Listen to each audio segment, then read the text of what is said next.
bersama dengan kita, dan Dia memberkati setiap kita, sungguh memberikan hati pikiran kita untuk boleh beribadah di hadapan-Nya. Mari saudara, mengawali kebaktian kita pada pagi hari ini, kita mengambil waktu teduh sebentar.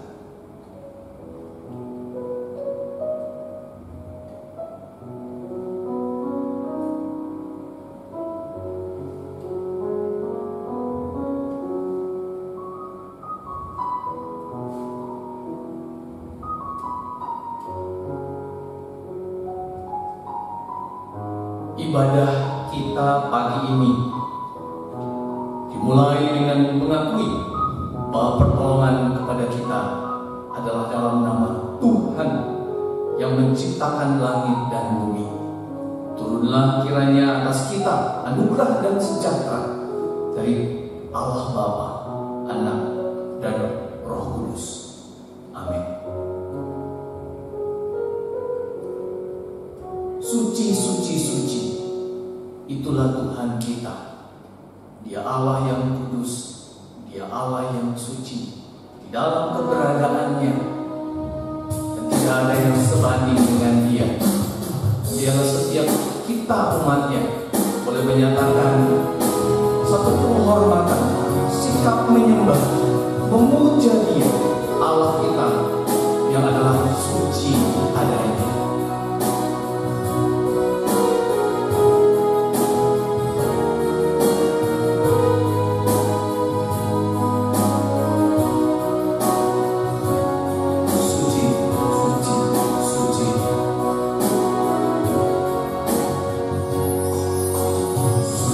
Suci, suci, suci.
Betapa sungguh kami sangat merasakan bahwa Engkau begitu mengasihi kami.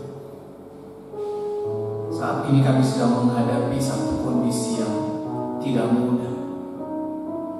Indonesia, dunia ini sedang dilanda oleh wabah. Tetapi Tuhan, kami sungguh tahu, kami tetap yakin Engkau menyertai kami. Engkau tidak meninggalkan kami. Ketika pagi ini kami boleh datang menghadap Engkau, memuji, memuliakan, menyembah Engkau dalam kebaktian yang ada, semua karena anugerah. Dan inilah kami Tuhan, umat-Mu di hadapan. Dan lebih lagi Tuhan, kami merendahkan diri di hadapan-Mu dalam kebaktian ini. Berseru, Tuhan, kasihanilah kami. Engkau tahu seluruh hidup kami, Tuhan. Tidak ada yang tersembunyi di hadapan-Mu. Sebelum lebih jauh, Tuhan, kami masuk untuk memuji menyembah Engkau. Kami pun saat ini mau mengaku akan setiap dosa dan kesalahan kami.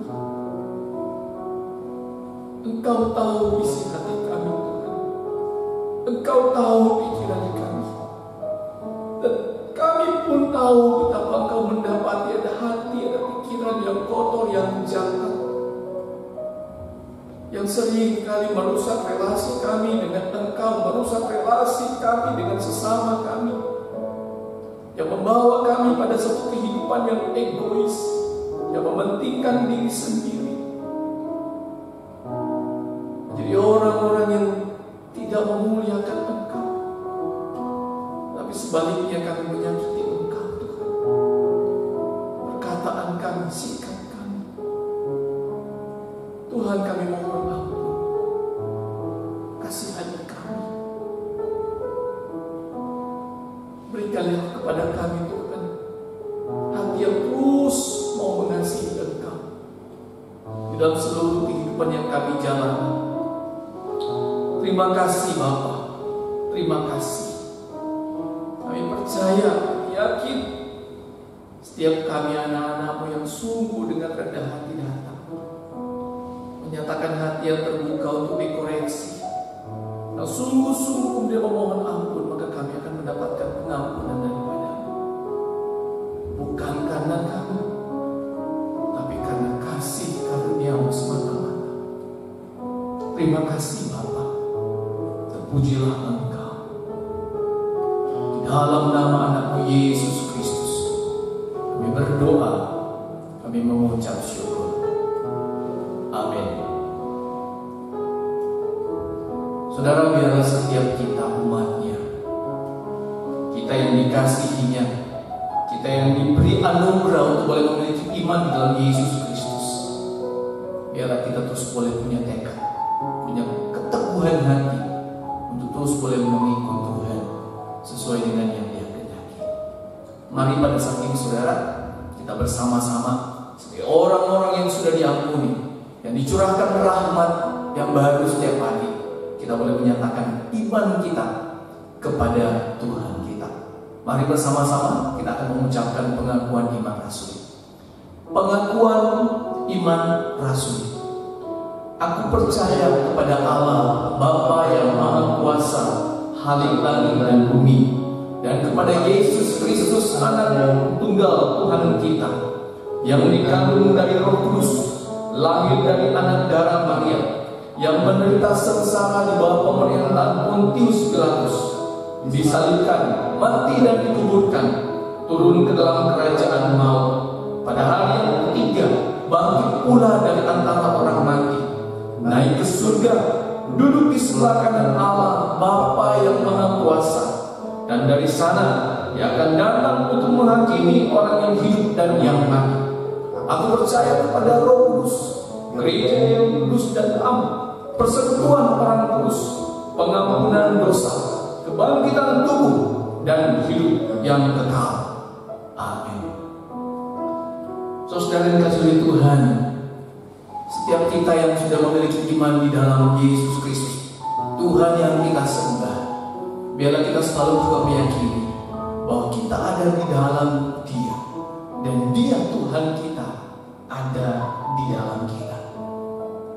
Karena itu dengarkanlah sekali lagi berita anugerah yang terambil dari Galatia pasal 2 ayat 19 sampai yang 20. Sebab aku telah mati oleh hukum Taurat untuk hukum Taurat, supaya aku hidup untuk Allah. Aku telah disalibkan dengan Kristus, namun aku hidup, tetapi bukan lagi aku sendiri yang hidup, melainkan Kristus yang hidup di dalam aku. Dan hidupku yang kuhidupi sekarang di dalam daging adalah hidup oleh iman dalam Anak Allah yang telah mengasihi aku dan menyerahkan dirinya untuk aku. Saudara yang dikasihi oleh Tuhan, betapa baiknya Tuhan kita ketika kemudian dalam kehidupan kita, kita boleh mengalami kasih karunia yang begitu istimewa. Allah sendiri yang datang ke dalam dunia di dalam pribadi Yesus Kristus, yang kemudian menyerahkan dirinya untuk kita, manusia yang berdosa, supaya kita yang percaya boleh diselamatkan. Biarlah dengan sukacita kita boleh menyatakan sungguh syukur kita kepada Dia, betapa Tuhan kita adalah Tuhan yang baik, sebab Dia baik.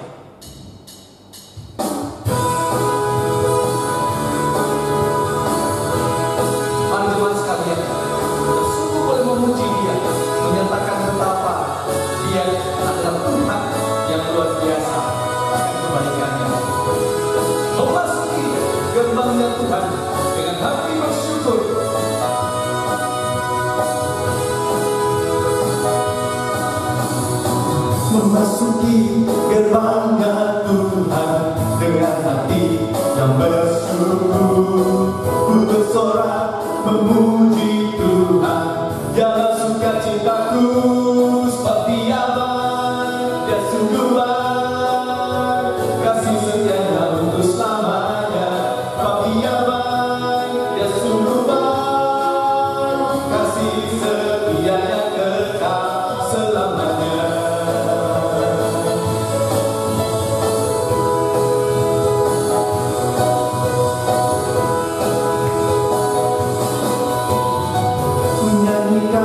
Pujian bagi Dia dengan hati yang bersyukur, ku rasakan kebaikannya di sepanjang hidupku, sebab Dia baik, Dia sungguh baik, kasih setianya untuk selamanya, sebab Dia baik, Dia sungguh baik, kasih setianya kekal, sebab Dia baik, Dia sungguh baik, kasih setianya untuk selamanya, sebab Dia baik, Dia sungguh baik, kasih setianya kekal, kasih-Nya tak pernah berubah, dulu sekarang dan selamanya.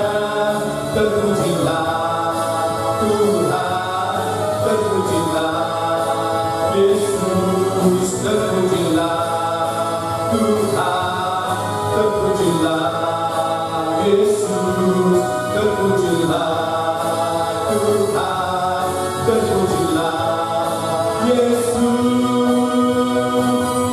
Sebab Dia baik, Dia sungguh baik, kasih setianya untuk selamanya. Sebab Dia baik, Dia sungguh baik, kasih setia yang kekal selamanya. Di dalam kebaikan yang kita alami, kita sudah dipilih oleh Tuhan. Bukan sekedar menikmati kasih karunia-Nya, tetapi kita dipilih juga untuk menjadi anak-anak-Nya yang menyatakan perbuatan Tuhan yang begitu baik di tengah-tengah dunia ini. Mari bersama-sama kita menyatakan tekad itu dalam kehidupan kita.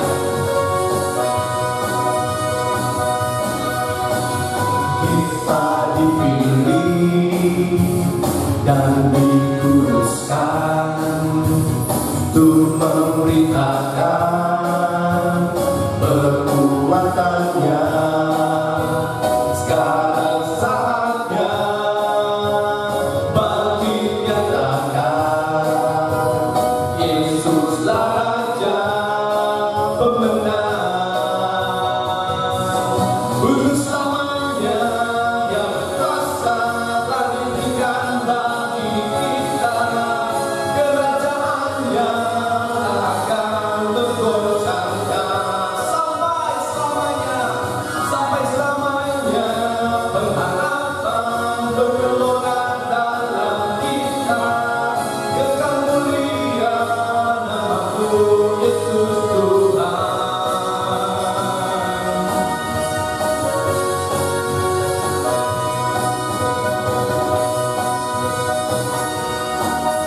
Kita berdiri dengan kuasa Tuhan. Kita berdiri dengan kuasa, sebab yang dahsyat berserta kita. Sekarang saatnya bagi nyatakan Yesuslah Raja pemenang. Untuk selamanya, untuk selamanya Dia berkuasa, telah diberikan bagi kita. Kerajaannya akan tergoncangkan, oh sampai selamanya, sampai selamanya. Berharapan bergelora dalam kita, kekal mulia nama-Mu Yesus Tuhan. Sekarang saatnya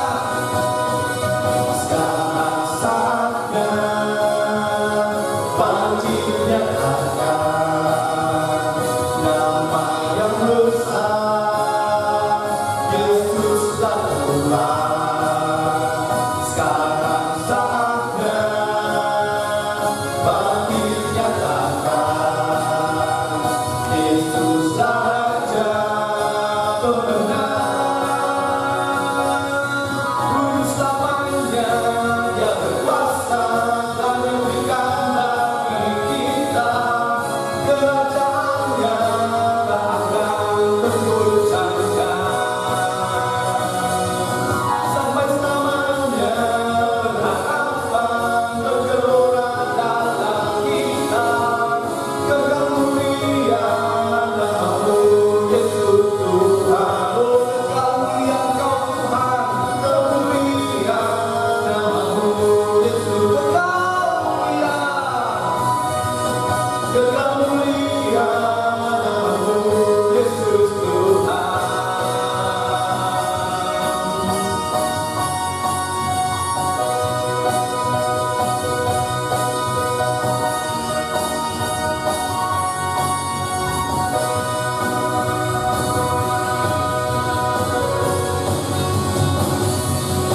Terpujilah Tuhan kita Yesus Kristus.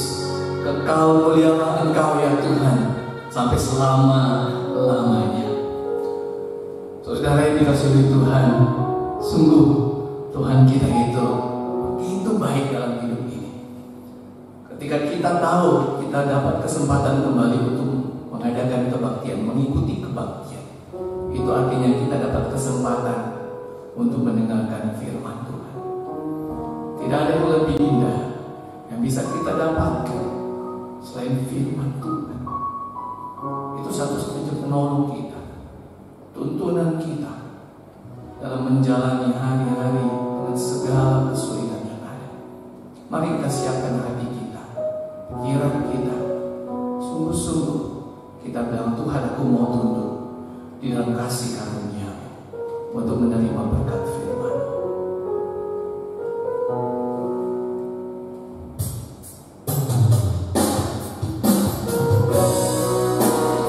Kalau aku lihat bukti kasih-Mu Tuhan, ketika Engkau menderita, gantikan kami, Engkau menyerahkan seluruh hidup-Mu untuk menyelamatkan kami manusia. Biarlah Tuhan Engkau menolong kami untuk hidup menyenangkan.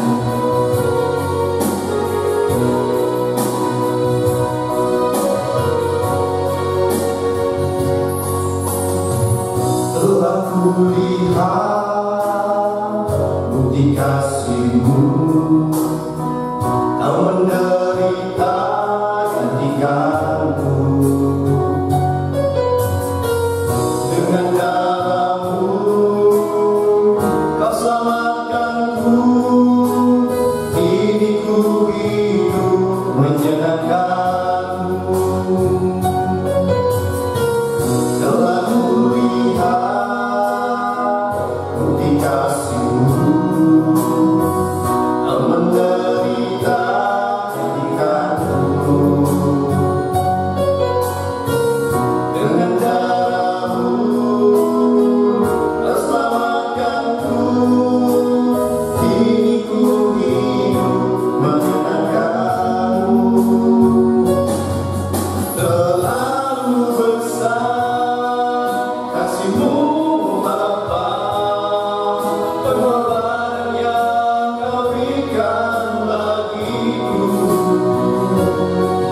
Terlalu mahal darah-Mu Yesus, tercurah untuk menebus hidupku.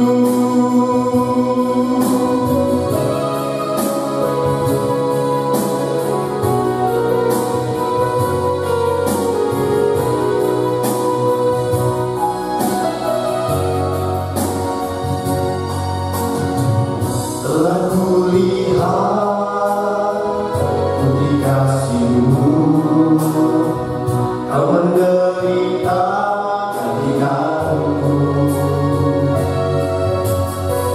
Dengan darah-Mu Kau selamatkanku.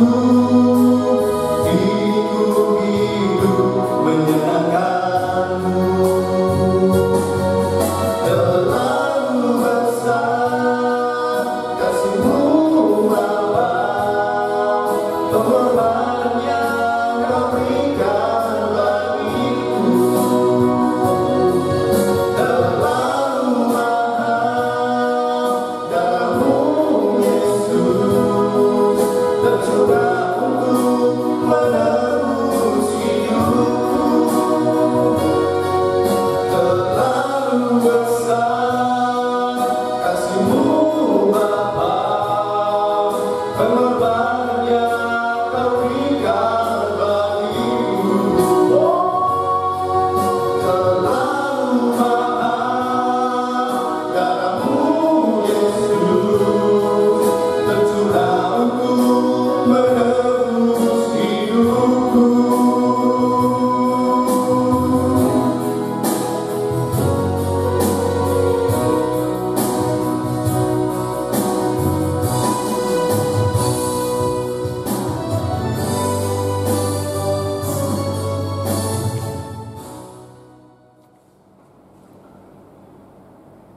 Saudara, mari kita berdoa terlebih dahulu sebelum kita mendengarkan firman Tuhan.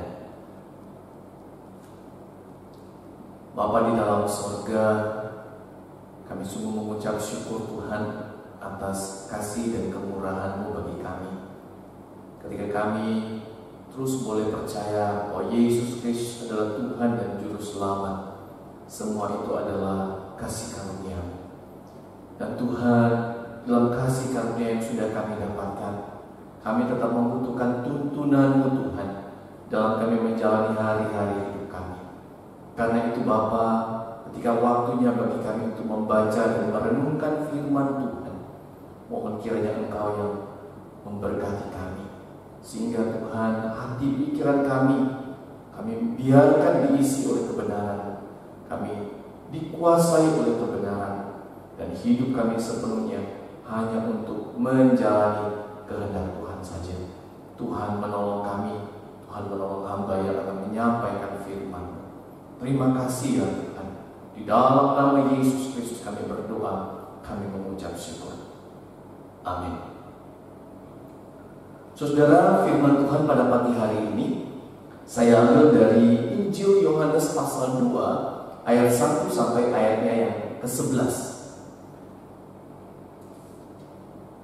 Injil Yohanes pasal 2 ayat 1 sampai ayatnya yang ke-11. Saya akan bacakan bagi kita semua. Lembaga Alkitab Indonesia memberi judul Perkawinan di Kana. Pada hari ketiga ada perkawinan di Kana yang di Galilea, dan ibu Yesus ada di situ. Yesus dan murid-muridnya diundang juga ke perkawinan itu. Ketika mereka kekurangan anggur, ibu Yesus berkata kepadanya, "Mereka kehabisan anggur." Kata Yesus kepadanya, "Mau apakah engkau daripadaku, ibu? Saatku belum tiba." Tetapi ibu Yesus berkata kepada pelayan-pelayan, "Apa yang dikatakan kepadamu, buatlah itu." Di situ ada 6 tempayan yang disediakan untuk pembasuhan menurut adat orang Yahudi. Masing-masing isinya 2-3 buyung. Yesus berkata kepada pelayan-pelayan itu, "Isilah tempayan-tempayan itu penuh dengan air." Dan mereka pun mengisinya sampai penuh. Lalu kata Yesus kepada mereka, "Sekarang cedoklah dan bawalah kepada pemimpin pesta." Lalu mereka pun membawanya. Setelah pemimpin pesta itu mengecap air yang telah menjadi anggur itu, dan ia tidak tahu dari mana datangnya, tetapi pelayan-pelayan yang mencedok air itu mengetahuinya, ia memanggil mempelai laki-laki dan berkata kepadanya, "Setiap orang menghidangkan anggur yang baik dahulu, dan sesudah orang puas minum, barulah yang kurang baik. Akan tetapi engkau menyimpan anggur yang baik sampai sekarang." Hal itu dibuat Yesus di Kana yang di Galilea sebagai yang pertama dari tanda-tandanya, dan dengan itu ia telah menyatakan kemuliaannya, dan murid-muridnya percaya kepadanya. Saudara yang dikasihi Tuhan, bicara tentang perkawinan itu bicara tentang sukacita. Pasti ya, perkawinan, pernikahan itu pasti ada pesta. Biasanya saudara ya, biasanya ada pesta, makan, minum ya, mungkin menari, semua bergembira. Ya, cuman memang saya mendapati beberapa kemudian informasi saudara di dalam kemudian wabah COVID-19 yang sedang melanda dunia ini, ya, ada beberapa pernikahan mungkin memang tidak semeriah sebelum ada wabah seperti saat ini. Tetapi pada umumnya, pada biasanya saudara, perkawinan itu pasti sesuatu yang meriah saudara, ya, semua bergembira di dalam kemudian pesta pernikahan tersebut saudara. Saya yakin bahwa pada waktu itu saudara, di Kana pun mengalami sebuah kegembiraan yang besar di dalam pesta perkawinan yang ada. Nah saudara, yang menarik dicatat oleh Alkitab, di dalam pesta itu hadir Maria, ibu Yesus. Dan menariknya yaitu karena ternyata sepertinya Maria itu adalah salah satu penanggung jawab dari ketersediaan makanan minuman di dalam pesta tersebut saudara. Lalu kemudian kita juga perhatikan di dalam ayat yang kedua, di situ pun dicatat bahwa Yesus dan murid-muridnya juga diundang, dan Yesus hadir di dalam pesta tersebut, saudara. Nah, semua orang bersuka cita, semua orang bersukaria, dan saya yakin termasuk Maria, Yesus dan murid-muridnya. Sampai kemudian tiba-tiba masalah datang. Ada masalah yang terjadi di dalam pesta tersebut. Mereka kekurangan, hampir boleh kehabisan air anggur. Soalnya di dalam kondisi seperti ini, saudara, ini merupakan sebuah masalah yang besar dalam sebuah pesta, saudara. Ya, saya sudah berkali-kali saudara menjadi kemudian panitia di dalam sebuah pesta. Jadi saya mengerti bagaimana kemudian mempersiapkan sebuah jamuan, bukan soal mewah tidak mewahnya, tetapi yang paling penting cukup, saudara. Cukup, ya. Betapa malunya tuan rumah ketika kemudian hidangan yang disiapkan tidak cukup bagi kemudian tamu-tamu yang sudah datang. Itu merupakan sebuah hal yang memalukan. Dan tentu saja saudara, hal yang sama sedang akan terjadi dalam pernikahan. Ketika kemudian anggur yang seharusnya menjadi salah satu unsur penting kemudian dalam pesta akan kehabisan. Saudara, anggur itu sangat penting, ya, di dalam pesta-pesta yang ada di dalam orang Yahudi, dalam adat istiadat mereka. Itu anggur merupakan unsur yang penting dalam sukacita dan kemeriahan yang ada. Dan karena itu ketika kemudian didapati bahwa air anggur hampir habis, itu sebuah masalah, saudara. Nah, saudara kasih oleh Tuhan, di dalam kondisi seperti ini, Maria, ya, yang merupakan mungkin salah satu penanggung jawab dari pesta tersebut, dia langsung mendatangi Yesus. Saya yakin saudara, Yesus dan murid-muridnya yang ada dalam undangan pasti tidak duduk di belakang, saudara, ya.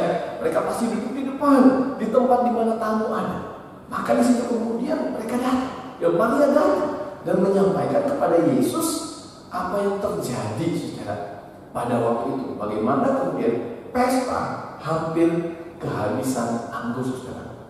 Dengan maksud tentu saja Maria meminta supaya tolong pesta ini. Nah, Bapak Ibu saudara kasih oleh Tuhan, sekali lagi, ya, Yesus itu adalah undangan. Jadi bukan merupakan satu keharusan dia datang ke pesta itu. Lalu kemudian kita juga tahu bahwa dia itu tamu, ya. Jadi urusan di belakang itu seharusnya bukan bagian dia, saudara. Dia kan tamu.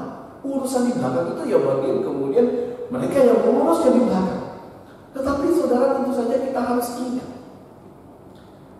bukanlah suatu kebetulan ketika Yesus datang ke pesta tersebut. Tidak ada yang kebetulan ketika Yesus hadir di tempat di mana dia harus hadir. Semuanya itu ada di dalam kemudian rencana dan rancangan Allah.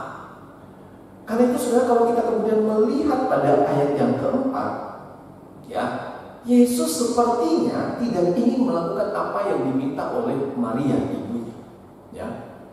Tetapi kemudian saya mau soroti saudara ayat yang kelima. Di situ kemudian Maria mengeluarkan satu kalimat yang bagi saya saudara itu luar biasa. Ketika kemudian Maria berkata kepada pelayan-pelayan itu, apa yang dikatakan kepadamu, buatlah itu. Nah, saudara, Maria melanjutkan dengan mengatakan satu kalimat keyakinan di sini. Jadi ada sebuah kalimat keyakinan bahwa Yesus pasti akan menolong pesta tersebut. Dan tentu saudara, kalau kita lanjut kemudian pada ayatnya yang ke-7, kita mendapati Yesus mulai bekerja mengadakan mujizat. Ada tempayan-tempayan, kemudian diisi dengan air, lalu kemudian air yang biasa itu menjadi air anggur yang luar biasa baiknya. Dan itu kemudian betul diketahui pada ayat yang ke-10, ketika kemudian pemimpin pesta mengecap kemudian air anggur itu, dia mendapati itu air anggur dengan kualitas yang sangat baik. Saudara, keyakinan Maria pada Yesus mendatangkan pertolongan yang terbaik. Saudara, hal ini menunjukkan kepada setiap kita bahwa keyakinan yang benar di dalam Tuhan mendatangkan anugerah yang terbaik bagi kita, anak-anaknya. Saya ulangi saudara, keyakinan yang benar di dalam Tuhan mendatangkan anugerah yang terbaik bagi kita anak-anak. Nah saudara kasih Tuhan, keyakinan seperti apa yang harus kita miliki terhadap Tuhan? Sudah setidaknya ada 3 hal yang bisa sungguh-sungguh kita ingat baik-baik. Yang pertama saudara, keyakinan bahwa Yesus adalah Tuhan yang telah memberikan dirinya untuk menolong setiap perkara dalam kehidupan manusia. Saudara, Yesus datang ke dalam dunia itu bukan sekedar untuk survei, saudara. Dia pengen datang lihat-lihat dunia itu kayak apa, bumi itu kayak apa, orang-orangnya kayak apa. Enggak, saudara. Dia nggak perlu.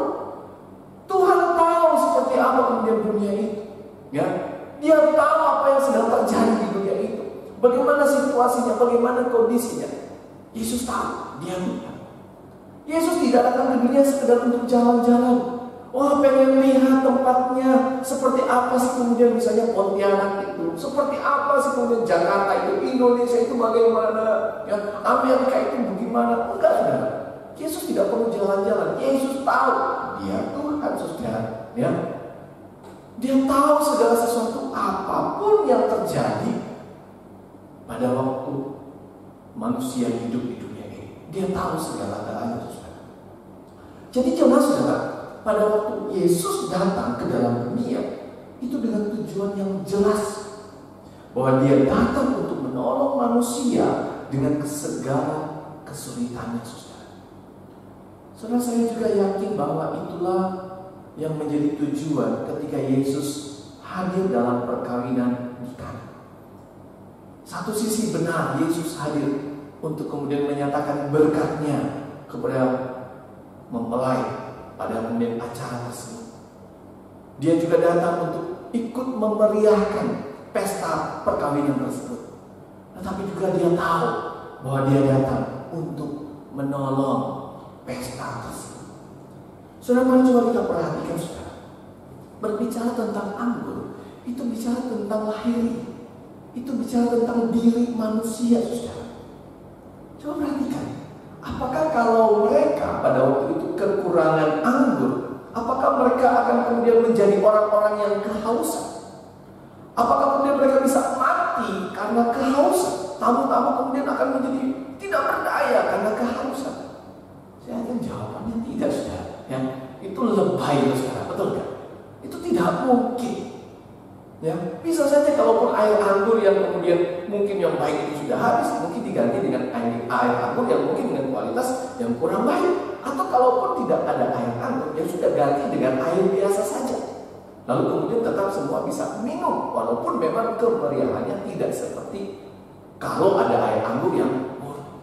Jadi saudara, kalau kita perhatikan pemenuhan air anggur di sini itu berbicara lebih ke arah pemenuhan kepuasan akan harga diri. Ya saudara, pemenuhan kepuasan akan harga diri. Kalau kekurangan anggur, maka yang mempunyai pesta akan malu. Mempelai akan malu, keluarga dari mempelai akan malu. Laki-laki yang jadi mempelai itu sebagai mungkin yang mengadakan pesta akan malu, saudara.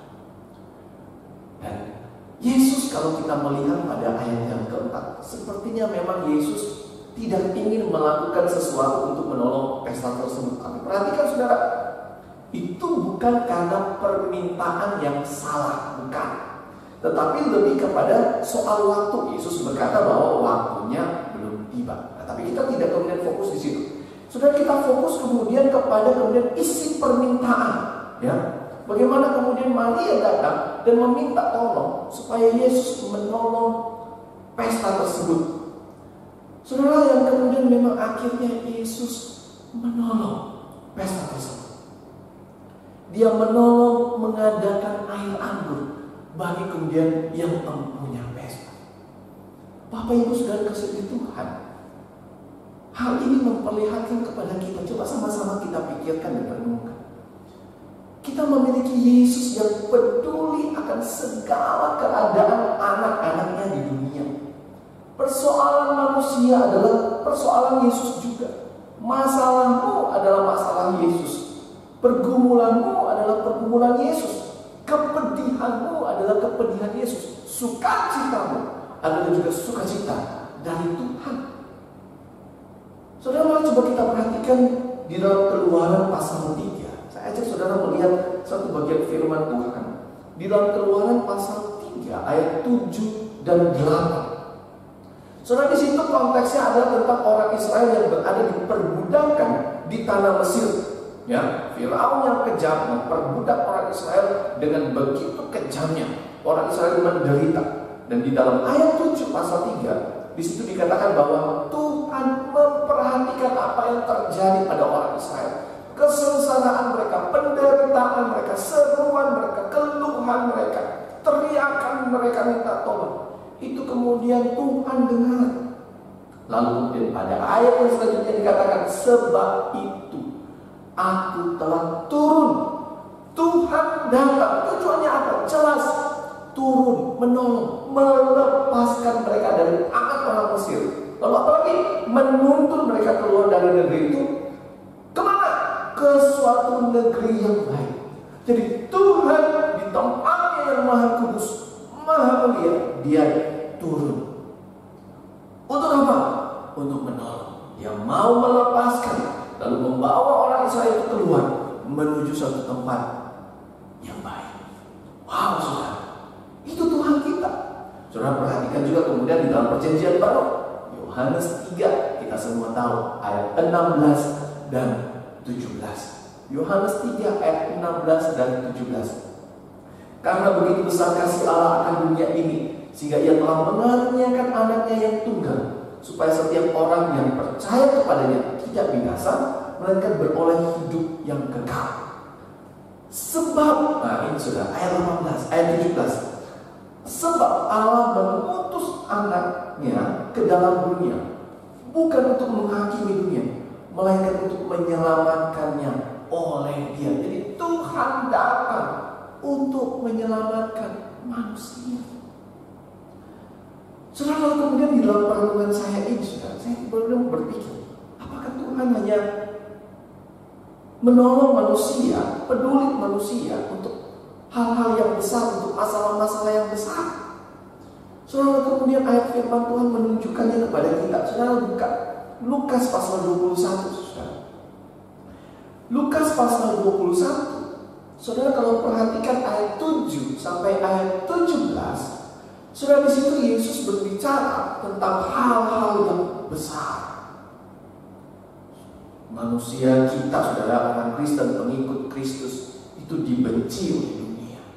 Kita dianiaya, kita menderita, akan ada peperangan dan berbagai hal-hal yang besar lainnya yang begitu menakutkan dan mengerikan, saudara. Tapi lalu kemudian perhatikan ayat 18. Tetapi, kata Yesus, tidak sehelai pun dari apa? Rambut kepalamu akan hilang. Setelah Yesus bicara tentang hal-hal yang besar, akan pergumulan yang besar, masalah yang besar, kengerian yang besar, tetapi kemudian ayat 18 Yesus bicara hal yang sangat sepele, rambut manusia. Wow, saudara. Wow. Karena itu Bapak Ibu saudara kasih Tuhan, kalau kita betul-betul mengenal Tuhan kita, coba kita pikir baik-baik. Apa persoalan kita saat ini? Mungkin masalah keuangan kah? Kecukupan setiap harinya? Mungkin kita sedang bergumul, anak-anakku yang jauh, aku gak bisa perhatikan mereka. Keluarga yang jauh, orang tua yang jauh, aku tidak bisa merawat mereka. Mungkin kita berpikir tentang kesehatan kita, kita sedang bergumul akan kesehatan kita. Kita mungkin juga sedang mulai memikirkan, bergumul tentang pekerjaan. Kita bergumul tentang studi kita, kelanjutan studi kita. Kita mungkin sedang memikirkan tentang persahabatan, tentang hubungan dengan orang lain. Kita mungkin saat ini sedang kelelahan karena situasi yang ada, karena tekanan hari demi hari yang saat ini sedang kita hadapi. Saudara, apakah kita sungguh mengenal Tuhan kita? Yesus ada untuk kita di dalam seluruh persoalan itu. Dia ingin menolong kita. Dia ingin menyelamatkan kita. Saudara, yang kedua, keyakinan yang harus kita isi dalam hidup ini, yaitu keyakinan untuk percaya bahwa kuasa Yesus lebih besar dari seluruh pergumulan manusia. Lebih besar dari seluruh pergumulan manusia. Saudara, siapa yang meragukan kuasa Tuhan kita Yesus Kristus? Saya yakin saudara tidak ada. Kita harus yakin, saudara. Saudara, mari kembali perhatikan Yohanes pasal 2, saudara. Di dalam ayat yang ketiga, jelas sekali Maria itu tahu bahwa kemudian mereka akan kehabisan anggur. Jadi ada masalah di situ. Mereka akan kehabisan anggur. Dan di dalam kondisi seperti itu, lalu kemudian Maria datang pada Yesus. Ya, Maria datang pada Yesus menyatakan supaya tolong bantu kami di dalam kondisi yang ada ini. Tetapi saudara, sekali lagi perhatikan, ketika Yesus sepertinya akan menolak, ya, apa yang diminta oleh Maria ibunya, Maria kemudian sepertinya tidak terpengaruh terhadap perkataan Yesus. Dia tidak terpengaruh dengan perkataan Yesus. Ayat 5 itu membuktikan dengan kalimat yang luar biasa. Dikatakan begini, apa yang dikatakan kepadamu, buatlah. Saudara, saya coba membayangkan yang terjadi di ruangan itu. Di ruangan di tempat makanan dan minuman itu mungkin kemudian disiapkan. Saya coba membayangkan yang terjadi di situ. Ada Maria, ada Yesus. Ketika Maria melihat Yesus, anaknya, perhatikan saudara, ketika Maria melihat Yesus yang adalah anaknya, kira-kira apa yang ada di dalam pikiran dan perasaan Maria ketika dia melihat Yesus? Saudara, ada satu kata yang penting, yaitu mengenal. Saudara, ini kata yang penting di dalam Alkitab, saudara. Mengenal. Saudara, saya yakin bahwa Maria mengenal siapa Yesus. Saudara, kalau kita melihat kembali di dalam Lukas pasal 31 ayat dan sampai pasal 1 ayat 31 sampai 32, di situ bicara tentang berita kelahiran Yesus. Ada malaikat datang kepada Maria lalu memberitakan bahwa Maria, kamu akan mengandung, kamu akan melahirkan seorang anak laki-laki, kamu akan memberikan dia nama Yesus. Lalu saudara, ayat 32 itu jelas sekali dikatakan, ia akan menjadi besar dan akan disebut anak Allah yang maha tinggi.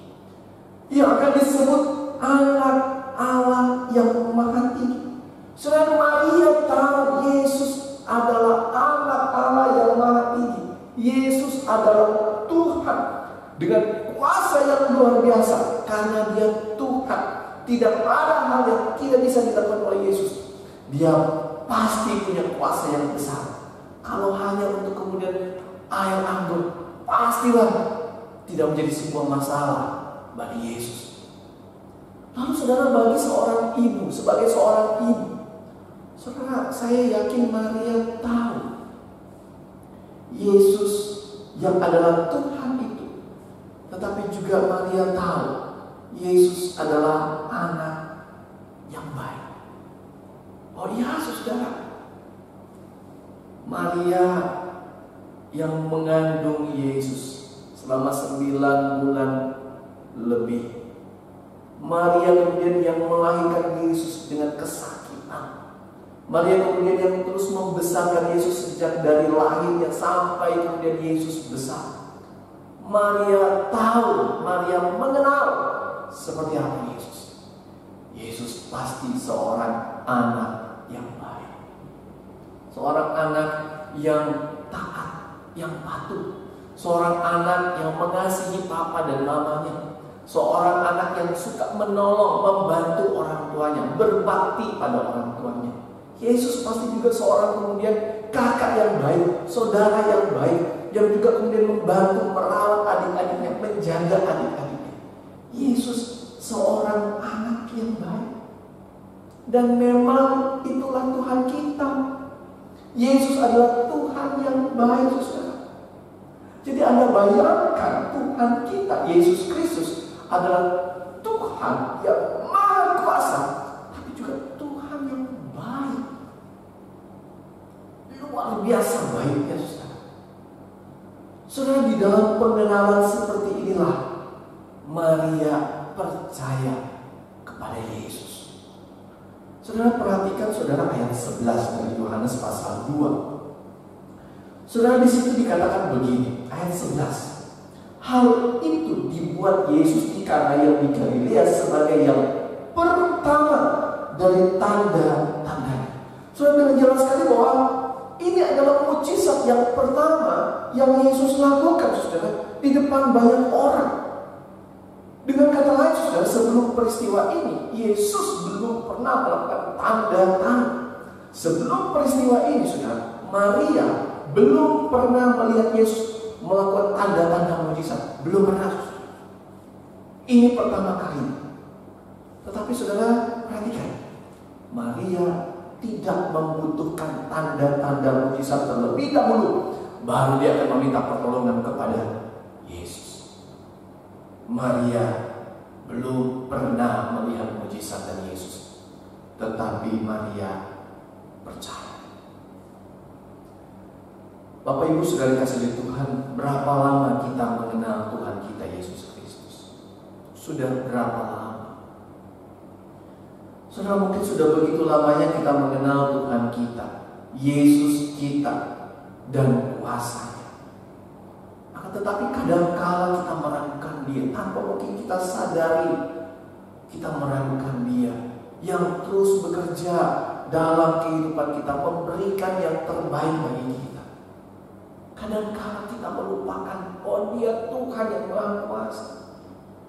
Saudara, kalau kita mengatakan kita masih butuh tanda dari Tuhan untuk kemudian kita boleh percaya kepadanya, tanda apa lagi yang kita harapkan?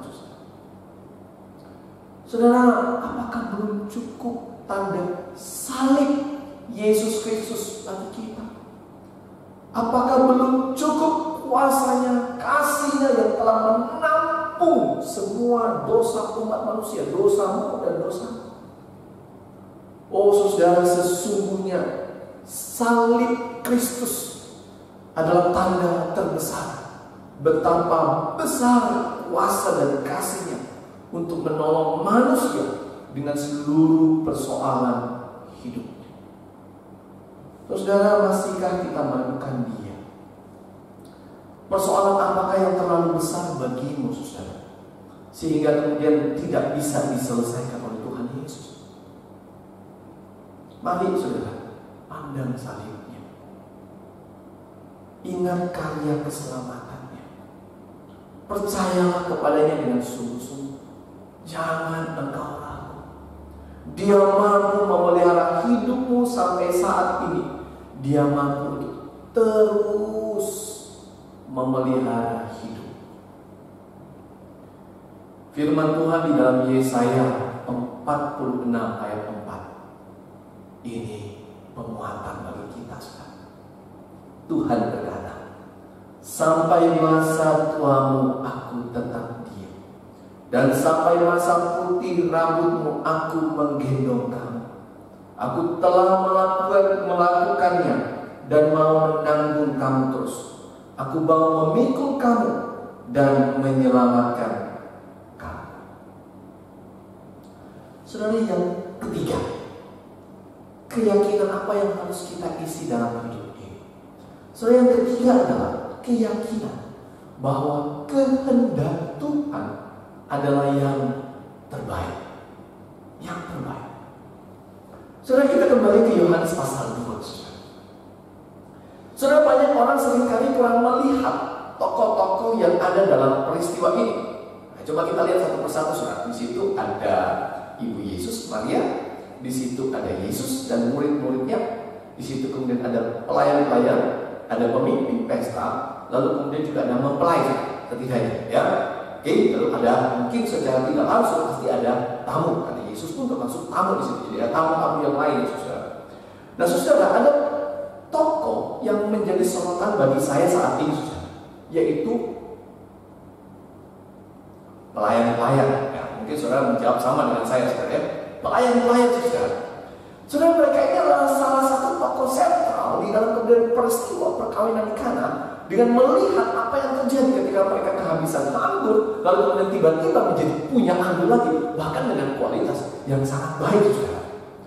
Mereka kemudian disitulah yang melakukan apa yang diperintahkan oleh Yesus, dan mereka sendiri yang melihat bagaimana air itu berubah menjadi air anggur yang baik. Nah, saudara, bagaimana pandangan mereka tentang Yesus itu sama sekali tidak dijelaskan di dalam Alkitab. Ya. Tetapi saudara, yang perlu kemudian kita pikirkan, mereka taat. Ini yang penting, saudara. Mereka taat melakukan apapun yang diperintahkan oleh Yesus. Saya mengajak saudara coba membayangkan pada waktu itu kita berposisi sebagai kemudian para pelayan itu, saudara. Mereka tahu air anggur itu hampir habis. Mereka pelayan, saudara. Mereka kemudian yang harus membawa kemudian makanan, minuman ke depan. Jadi pasti ada informasi apapun, mereka tahu, saudara. Ya. Nah, lalu kemudian terjadilah masalah, air anggur hampir habis, saudara. Lalu kemudian di situ mereka diperhadapkan dengan perintah. Di ruangan itu ada Yesus, sekali lagi ada kemudian Maria ibu Yesus, ada mereka para pelayan. Lalu kemudian Maria mengatakan kepada para pelayan itu, apapun yang disuruh padamu, lakukan itu. Yang disuruh Yesus kepadamu, lakukan itu. Maka di situ kemudian mulailah Yesus memerintah mereka, tolong ambil tempayan itu, bawa ke sini. Isinya dengan air.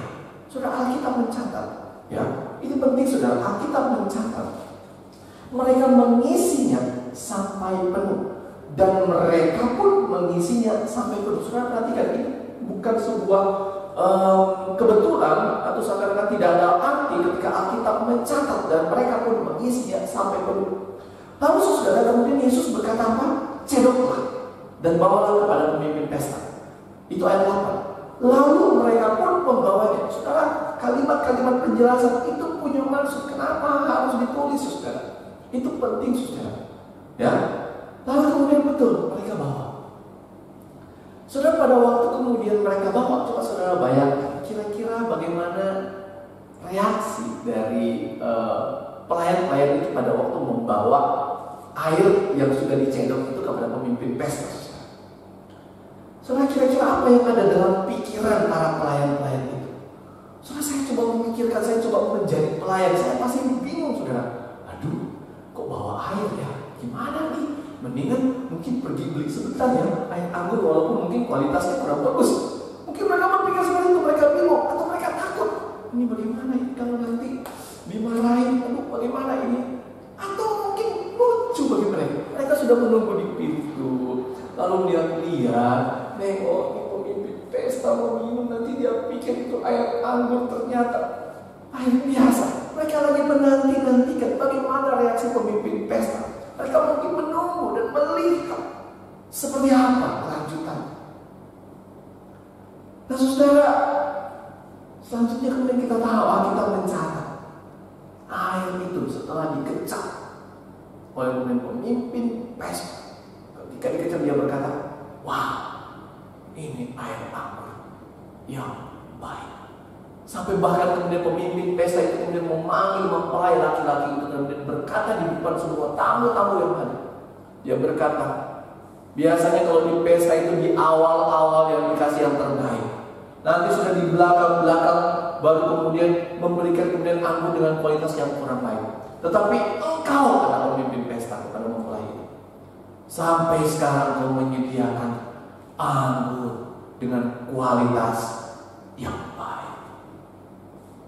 Saudara, saya coba kemudian memikirkan kembali pelayan-pelayan itu. Dan memang saudara, sayang sekali bahwa Alkitab tidak memberitahukan kepada kita apa yang ada dalam pikiran para pelayan atau reaksi para pelayan ketika kemudian mereka melihat dan mendengar sendiri perkataan dari pemimpin pesta bahwa air itu adalah kemudian air anggur dengan kualitas yang baik.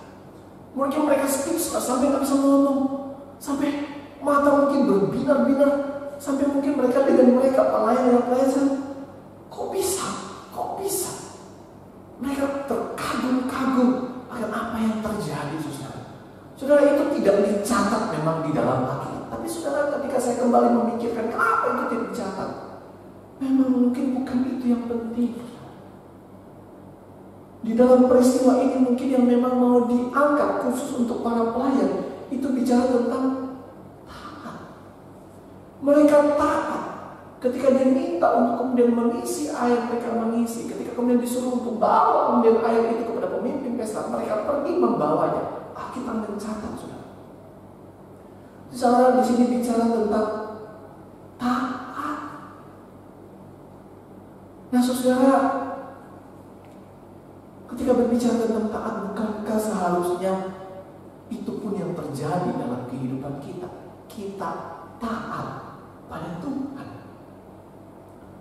Saudara, mari kita betul-betul ingat, hal terpenting menjadi orang percaya dan mengikut Yesus adalah terus dengan sepenuhnya mau belajar taat pada Tuhan. Saudara, mari kita mengikuti apapun yang Tuhan perintahkan kepada kita. Apakah itu mungkin membingungkan kita, apakah itu membuat kita gelisah, bahkan membuat kita takut, penuh dengan kegentaran. Tetapi ketika Raja kita, Tuhan kita memberi perintah kepada kita, mari kita taat sepenuhnya kepada Tuhan. Mari kita melakukannya dengan penuh semangat. Mari kita melakukannya dengan penuh sukacita, saudara. Dan di dalam ketika kita mentaati apapun yang menjadi kehendak Tuhan kita, biar kemudian ada keyakinan bahwa kita akan melihat kuasa Tuhan yang bekerja di dalam ketaatan kita pada kehendak. Saudara, mari kita ingat, Tuhan selalu memberikan yang terbaik bagi kita. Kenapa terbaik, saudara? Ya, terbaik bukan dalam pemikiran pandangan kita, tapi terbaik karena sesuai dengan yang kita butuhkan, saudara. Saudara, kasih Tuhan yang perlu bagi kita saat ini adalah mari kita sungguh menyerahkan segala sesuatu kepada Tuhan, taat kepadanya, dan menanti dengan penuh iman bahwa Tuhan akan bekerja dengan luar biasa dalam hidup ini. Saudara, firman Tuhan di dalam Mazmur 37 ayat 5 berkata, serahkanlah hidupmu kepadanya dan percayalah kepadanya, dan ia akan bertindak. 1 Petrus pasal 5 ayat yang ke-7, serahkanlah segala kekhawatiranmu kepadanya, sebab ia yang memelihara kamu. Saudara yang dikasihi oleh Tuhan, kita saat ini sedang berada dalam masa-masa yang sulit. Wabah COVID-19 sedang melanda dunia termasuk Indonesia. Kita pun harus mengalami suatu kondisi yang sudah menjadi himbauan dari pemerintah. Kita harus social distancing, kita harus kemudian stay at home, kita harus bekerja di rumah, kita harus belajar di rumah, kita betul-betul membatasi diri keluar dari rumah, tetap di rumah. Saudara, dalam kondisi seperti ini, saudara, kita sedang menghadapi persoalan hidup. Ada banyak hal yang bisa muncul dalam kondisi seperti ini. Ada berbagai kesulitan, ada berbagai persoalan, ada berbagai tekanan yang bisa muncul dalam kondisi seperti saat ini, saudara. Berbagai kesulitan kita hadapi. Karena itu, saudara, melalui firman yang kita renungkan pada hari ini, mari kita isi hidup kita dengan keyakinan pada Tuhan, dan lakukanlah firman-Nya dalam sehari-hari hidup kita. Maka kita akan mengalami serta merasakan perkara-perkara besar yang Tuhan buat dalam hidup kita. Tiap hari isi keyakinan tentang Tuhan, taat pada firman-Nya, dan mari biarkan Anda mengalami Tuhan yang bekerja dalam hidupmu. Percayalah, Yesus mengasihimu. Dia ingin selalu memberikan yang terbaik bagi hidupmu. Tuhan memberkati. Amin. Mari kita berdoa. Bapa di dalam sorga, terima kasih untuk firman-Mu Tuhan. Hidup manusia begitu sebentar saja, dan kebanggaannya adalah penderitaan. Karena itu Tuhan, apalah daya kami tanpa Engkau. Sesungguhnya kami tidak bisa berbuat apa-apa tanpa Engkau ya Tuhan. Karena itu Tuhan, tolonglah kami. Tambah-tambahkan iman kami kepadamu. Isilah hidup kami dengan keyakinan sepenuhnya akan Engkau ya Tuhan. Betapa Engkau sungguh mengasihi kami, dan betapa Engkau ingin terus boleh mencurahkan rahmat-Mu bagi hidup kami tiap-tiap hari. Tuhan, tolong kami, dan biarlah hidup ini pada akhirnya memuliakan Engkau, hidup yang menyenangkan Engkau ya Tuhan. Terima kasih Bapa, Engkau memberkati semua jemaat, dan biarlah mereka yang sudah menerima firman ini, sungguh-sungguhnya firman itu menguasai hati dan pikiran setiap kami. Di dalam nama Tuhan Yesus kami berdoa, kami mengucap syukur. Amin.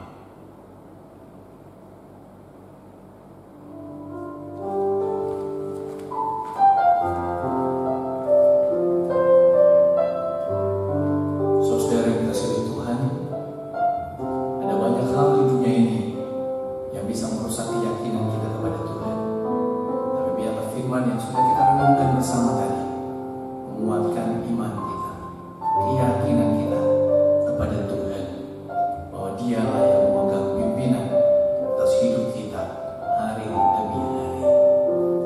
Bapak Ibu Saudara, saatnya bagi kita mungkin yang sudah mempersiapkan persembahan, kita boleh memberikan persembahan.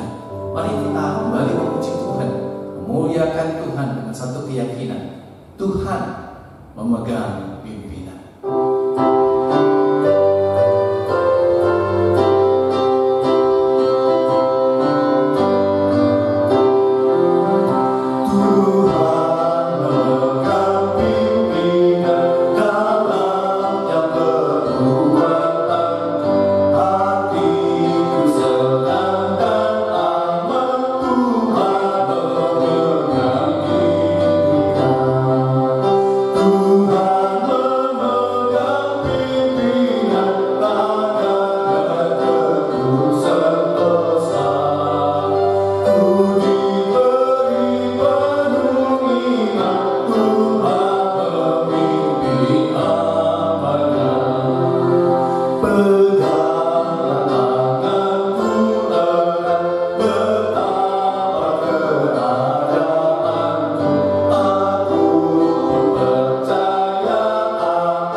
Mari jemaat sekalian, kita masuk di dalam doa syafaat.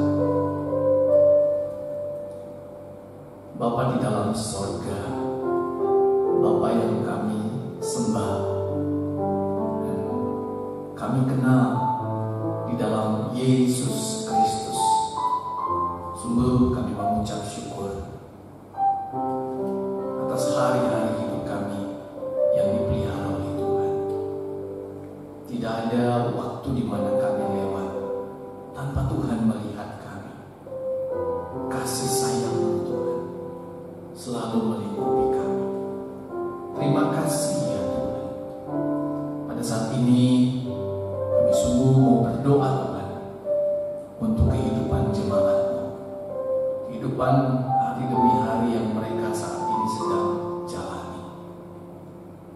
Tuhan, di dalam kondisi yang ada, menjalani sebuah hari demi hari, satu hari demi satu hari, itu tidak mudah karena wabah yang sedang dialami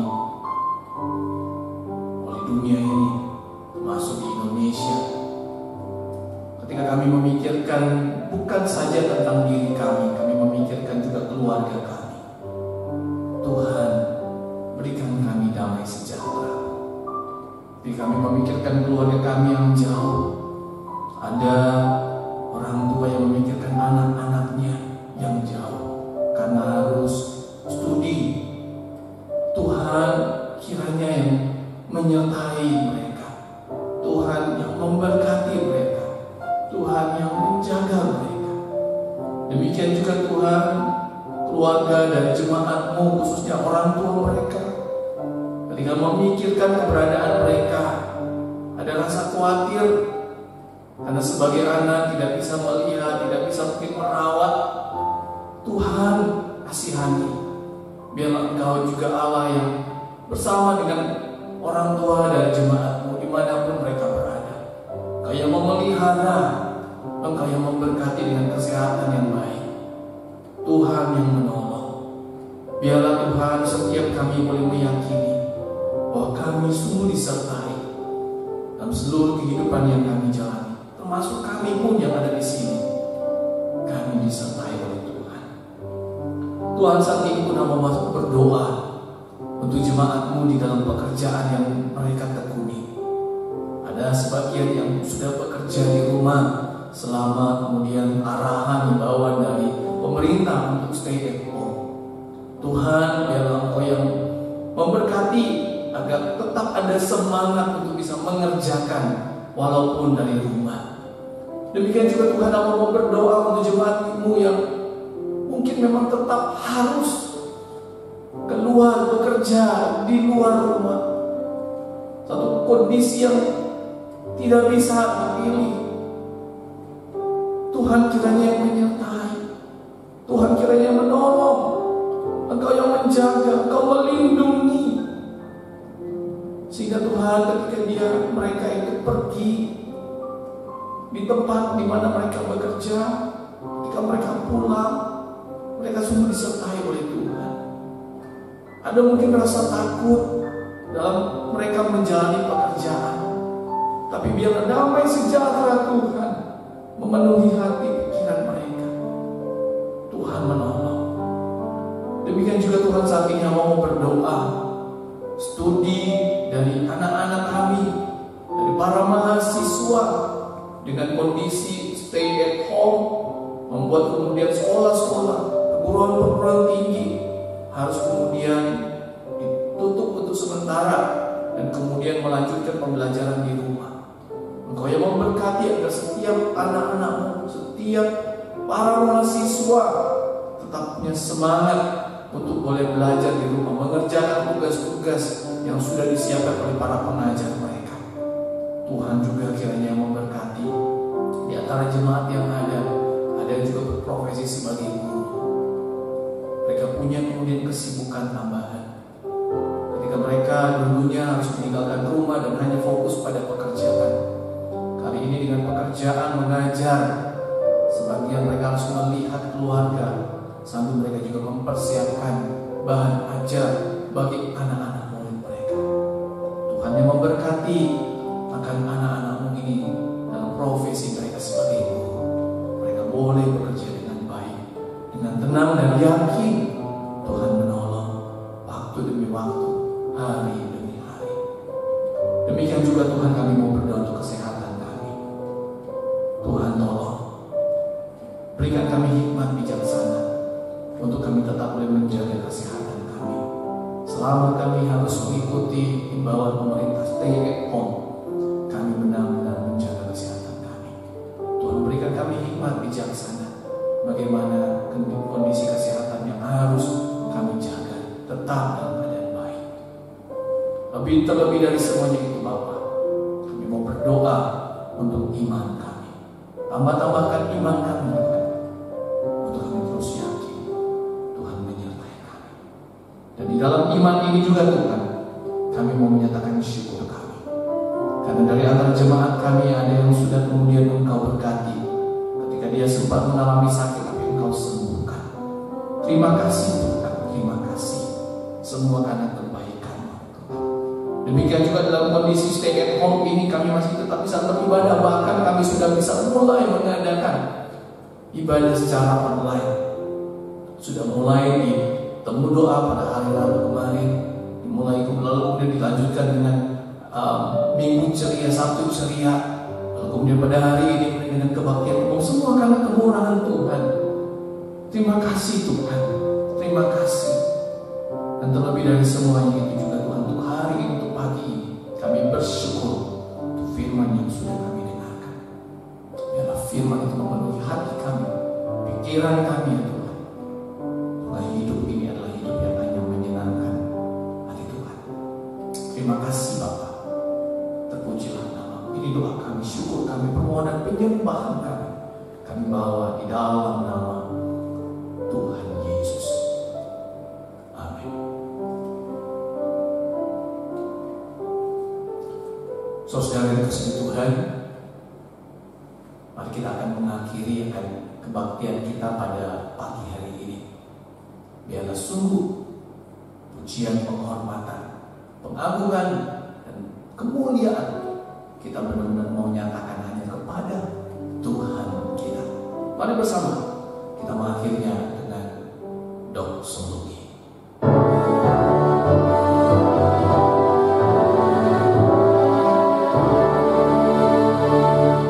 Puji Allah Bapa Putra, puji Allah Roh Kudus, ketiganya yang besar. Om selamat sumber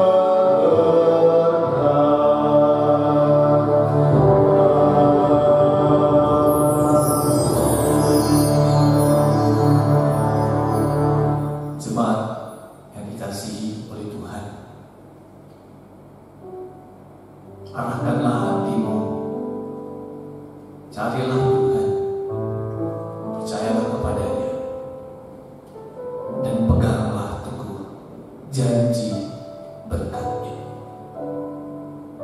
Kiranya kasih karunia yang berlimpah-limpah, damai sejahtera yang melampaui segala akal, serta kuasa firman yang mengubahkan, yang datangnya dari Allah Tritunggal, Bapa, Anak, dan Roh Kudus, kiranya menyertai, melingkupi, memenuhi kehidupan kita, keluarga kita, dari sekarang ini dan sampai selama-lamanya. Amin. Puji nama Tuhan, puji nama Tuhan. Waktu teduh.